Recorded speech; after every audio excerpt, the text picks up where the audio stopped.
The first calls came in, my first thoughts in my mind were, I hope they're wrong. Las Cruces Police Chief Jeremy Story says juvenile crime was climbing in his city right before the shooting. Before Young Park, there was several other incidents, right?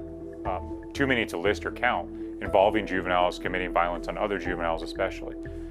This one just unfortunately resulted in a lot of people being hurt and impacted and 3 people being killed. In children, gun violence happens to be a multifactorial problem. Dr. Jagdish Khubchandani is a public health professor at New Mexico State University. We have looked at studies where we see at-risk behavior. Children who carry guns generally don't have one risk behavior or one problem. They also get into drugs, they're not good in school, they drop out, there's lack of parental supervision. So it's a cluster of risk behaviors. He's been studying the trends of gun violence across the country for years. His research indicates violent juvenile crime increased by 30% between 2010 and 2019 nationwide. He says gun sales also soared during the pandemic. During the pandemic 2020, 2021, we had the highest sales of guns. And people thought they wanted to keep themselves safe. They were not certain what would happen to them.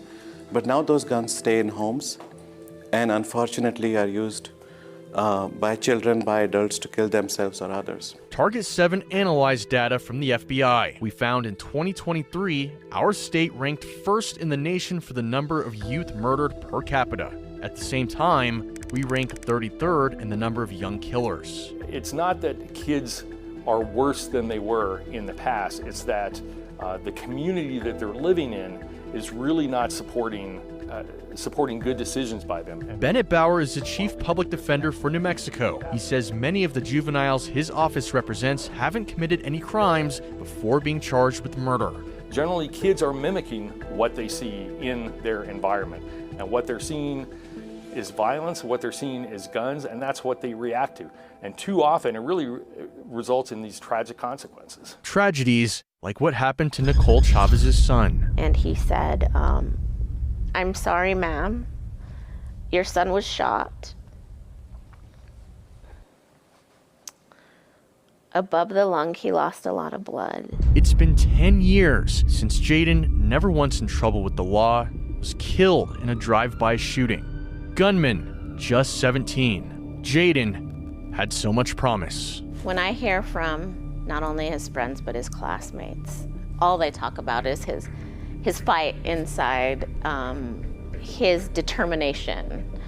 He would not let anything stop him. Since his death, Nicole Chavez is not letting anything stop her either. She has made it her mission to change the law. It's the reason the Republican ran for state representative and was elected in November. Before that, I was up there advocating, and nothing's changed. But I don't think that I'll ever stop until there's no more breath left in me. Along with Chavez, Bernalillo County District Attorney Sam Bregman has been leading the charge for reform. Because when it comes to juvenile crime, enough is enough. We need action. At this news conference last month, Bregman announced that he is going to push the legislature to make 35 changes to what is called the state's Children's Code. It's not working. The Children's Code in New Mexico is simply not working. It's not meeting the times that we live in. It hasn't been updated since 1993. That was before the iPhone was even invented. Every state in the United States has a code specifically for children. It's separate from the criminal code that deals with adults. And the reason that we have it that way is because the justice system in this country treats children differently than adults. KOAT legal expert John Day says in New Mexico, the law is focused more on rehabilitation than incarceration. In New Mexico, our children's code, it's like all the other states' codes. It addresses children in a different way, and the focus is on treatment. The focus is on the amenability of a child who is engaged in the justice system to get help so they don't become an adult offender. When a juvenile gets arrested in New Mexico, a referral is sent to the New Mexico Children's Youth and Families Department. For minor crimes, like shoplifting, there is an informal process that doesn't even involve the courts. What we are looking for is the child accepting responsibility? Are they accepting accountability for what happened? If they are, if the parents have taken appropriate actions, we want to handle it on the informal side of things. On more serious crimes, law enforcement can request for the juvenile to be detained and they contact a CYFD juvenile probation officer. Corey Adams oversees those officers for CYFD. CYFD uses a tool to determine whether the juvenile is a risk who needs to be held. Only kids 12 or older can be held. The tool is designed to look at the 3 factors that should be considered when holding somebody in detention. A risk of harm to self, a risk of harm to the community, or are they in danger of not appearing in court.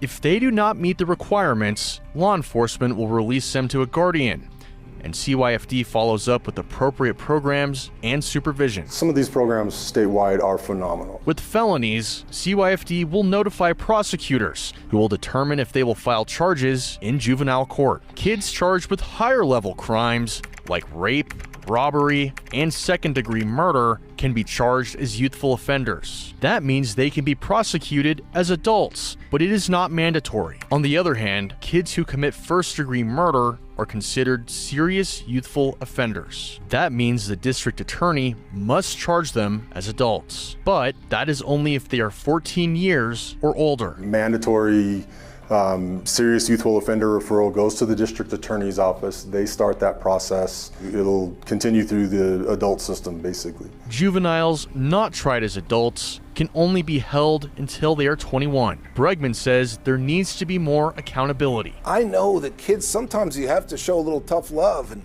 there has to be a consequence. He wants to expand the number of crimes a juvenile can be charged with as an adult. Right now, that's only first-degree murder. When a juvenile incarcerated turns 18, he wants them moved to an adult facility. He also wants juvenile records to be considered when they commit crimes as an adult. I think there's too much of a focus on moving kids into an adult system that wasn't designed to address the kind of really particular consequences that you have to have for kids. Bauer is opposed to almost all of Bregman's proposals. Rather than treating more kids as adults, we need to figure out how to address kids that are breaking the law in a way that really works, and that makes it so that they don't reoffend and they don't come back. Both Bregman and Chavez tried to get many of these changes in the last legislative session. Despite having the backing of the governor, they all failed. We proposed 36 different pieces that could change the difference when it comes to our juvenile laws.